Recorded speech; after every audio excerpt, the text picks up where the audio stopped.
अस्सलाम वालेकुम, मैं हूं फैसल तारिड़।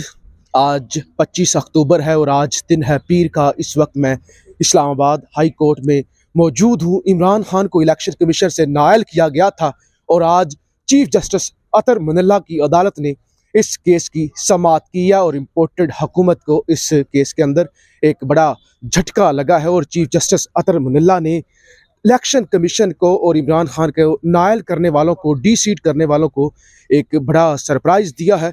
जस्टिस अतर मुनल्ला ने कहा कि इमरान खान सिर्फ एक सीट से नायल हुए हैं, यानी मियाँ वाली वो सीट जिस पर इमरान खान MNA बने थे और उसके बाद वजीर आजम बने थे, उससे नायल हुए हैं। मुकम्मल तौर पे इमरान खान नायल नहीं हुए और 30 अक्टूबर को जो इलेक्शन होने जा रहा है कुरम एजेंसी के अंदर, वो भी इमरान खान लड़ सकते हैं।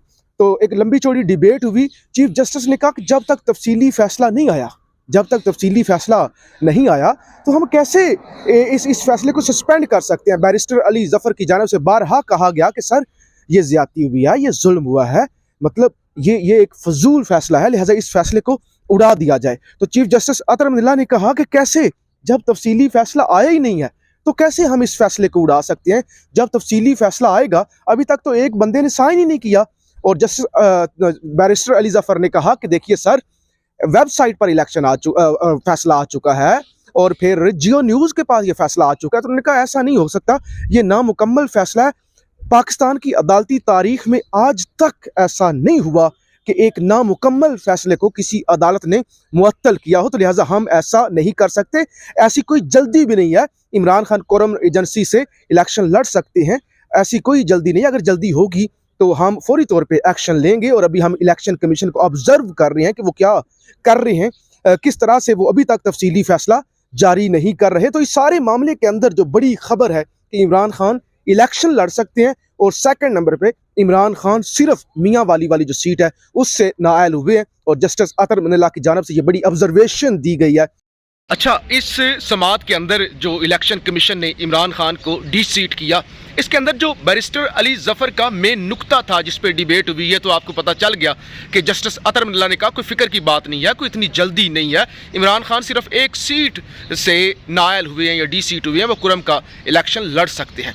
लेकिन जो मेन बात थी वो ये थी बैरिस्टर अली जफर की जानिब से, हमें ये खतरा है, हमें ये खदशा है कि इलेक्शन कमीशन जो है वो फैसले के अंदर कोई तब्दीली ना कर दे। इतने दिन से फैसला जारी नहीं हुआ, तो हो सकता है, हमें ये खतरा है कि मज़ीद अगर डिले हुआ तो जो ऑब्जेक्शंस आ रही हैं, जो इतराज़ात आ रहे हैं, तो इलेक्शन कमीशन इसके अंदर कोई तब्दीली ना कर दे। और उसके बाद इस वीडियो के अंदर आप देखिए कि जैसे ही ये समाअत हुई और उसके बाद बैरिस्टर अली जफर बाहर आए और उन्होंने मीडिया से बात की और एक बड़ी खुशखबरी भी दी, वो भी आगे चलकर देखिए। पाकिस्तान जिंदाबाद। खदशा ये है कि कल को ये ना हो कि जो ऑर्डर आया हुआ है उसमें तब्दीलियां आ जाएं, क्योंकि हमारे पास पहले एक ऐसा प्रेसिडेंट, लेकिन वो ऑर्डर बहुत से सहाफियों के पास है, तब्दील नहीं हो सकता। चलें इंशाल्लाह। तो मैं ये बताएं कि ये इलेक्शन का क्या मामला है कुरम का, और कैसे उस पर असरअंदाज हो रहा है इलेक्शन कमीशन का मुसद्दका कॉपी जारी ना करना। जी देखें, हमने कहा था कि वो जो ऑर्डर है उससे इलेक्शन जो हो रहा है NA 45 में, वहाँ वो रुक जाएगा या वो उस पर एप्लीकेशन एक आ गई है कि उसको रोका जाए। तो जज साहब ने ऑब्जर्वेशन किया है कि नहीं, ये ऑर्डर जो है ये डिस्क्वालिफिकेशन का ऑर्डर नहीं है, ये सिर्फ डी सीटिंग का ऑर्डर है। सिर्फ इसी सीट तक वो उसका ताल्लुक है जिस सीट से वो जिस सीट से मियाँ वाली सीट से वो डी सीट हुए।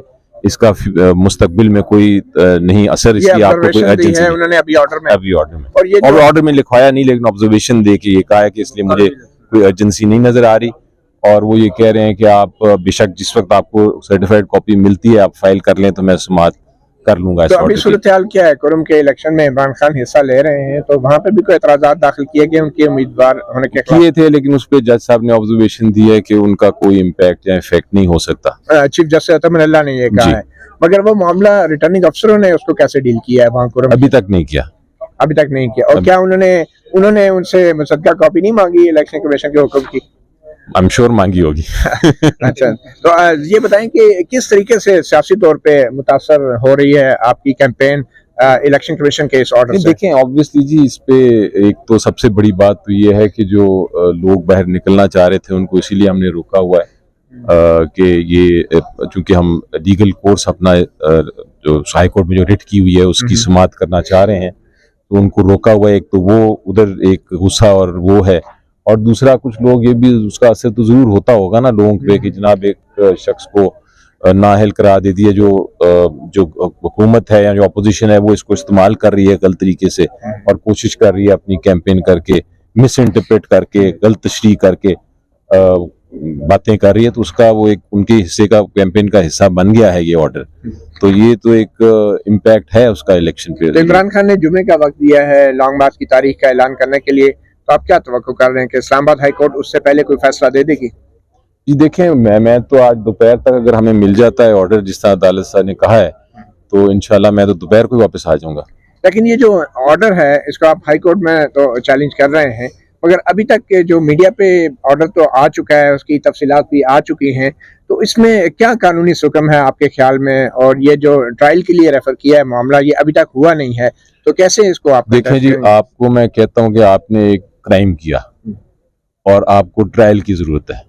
मैं आपको कहता हूं ठीक है भाई, इनका केस ट्रायल पे भेज दें, फैसला होगा ट्रायल कोर्ट में, आप अपना एविडेंस लाएंगे, आपके अगेंस्ट आएगा, आप अपनी क्रॉस एग्जामिनेशन करेंगे और प्रॉपर ट्रायल, फेयर ट्रायल जो आर्टिकल 10A का है, आपका फिर फैसला होगा कि आपने कोई क्राइम किया है कि नहीं किया। लेकिन इन द मीन टाइम मैं भी फैसला कर देता हूं साथ कि ठीक है मैं भेज तो रहा हूं आपका ट्रायल पे, लेकिन मैं कह देता हूं आपने क्राइम किया। ये दोनों चीजें तो नहीं हो सकती ना। बैरिस्टर साहब, आखिर में ये बता दें कि आप एक सियासतदान भी हैं, तो आप नहीं समझते कि पहले नवाज शरीफ को और आप इमरान खान को तकनीकी बुनियादों पे नॉकआउट किया जा रहा है सियासत से बाहर करके, तो इसमें नुकसान तो सियासी और जमहूरी अमल का नहीं है? आप क्या समझते हैं? एब्सोल्युटली, आपने बड़ी खूबसूरत बात की। जहां आप पब्लिक के मैदान में, जब आप जमहूरियत के मैदान में, जब आप उनसे नजर आ रहा है आपको कि आपकी हार है, तो फिर इस किस्म के ऑर्डर्स जो हैं जिसमें एक अनइलेक्टेड लोग, अपॉइंटेड लोग कोई कानून के बगैर नाअहल कर देते हैं एक सबसे पॉपुलर लीडर को, और मैदान जो है जमहूरियत का, जो इलेक्शंस का, उसे बाहर निकालने की कोशिश करते हैं, तो आपको हर सिटीजन को, हर शहरी को जो आईन और कानून को समझता है उसको फिक्रमंद होना चाहिए। 1F के हवाले से सुप्रीम कोर्ट को कोई हतमी फैसला देना चाहिए था हयात न्यायालय के हवाले से? लेकिन 62(1F तो हमारे ऊपर लगाया नहीं, पहले रेफरेंस ने लगा। अहली जो तकनीकी बुनियादों पे हो रही है, मेरा ख्याल है पार्लियामेंट को स्टेप इन करना चाहिए और पार्लियामेंट को इस कानून में तब्दीली लाने की जरूरत है, इसको क्लैरिटी की जरूरत है।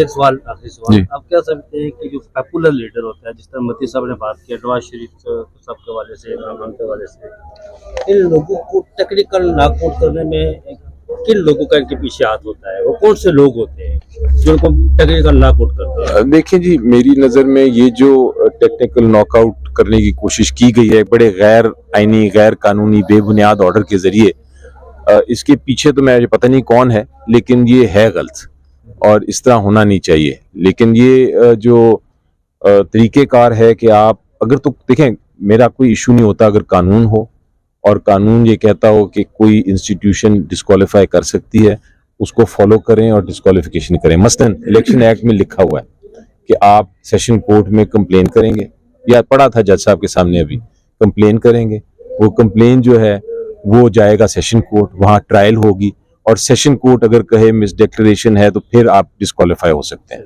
मुझे कोई इशू नहीं उसमें। तो बस ये वाजे हो गया है चीफ जस्टिस अतबुल्लाह की ऑब्जर्वेशन से कि वो इमरान खान इलेक्शन लड़ सकते हैं और वो नाअहल नहीं हुए बल्कि सीट से महरूम किए गए। ये तो ऑब्जर्वेशन आई है कोर्ट से। बहुत शुक्रिया बैरिस्टर अली जफर।